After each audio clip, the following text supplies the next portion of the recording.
আসসালামু আলাইকুম।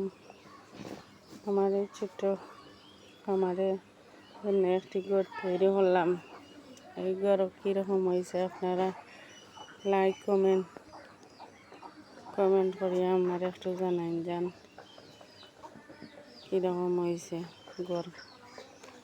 দিনের বেলা আমার হাঁস এই জমিনের মধ্যে ছাড়িয়া দেই, প্রাকৃতিক যে খাবার আছে ঘাস ফুট এইসব খায়।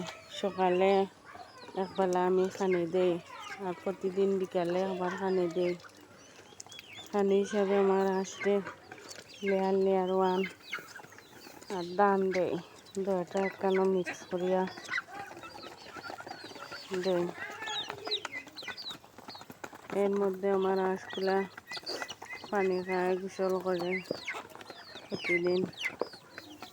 আমাদের কোনো পুকুর নাই, আমি এভাবে আমার হাঁস লালন পালন করি।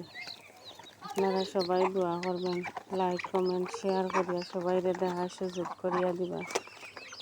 এই দেখেন আমাদের বিছরার মধ্যে সারাদিন আমার হাঁস ফিরি খায়।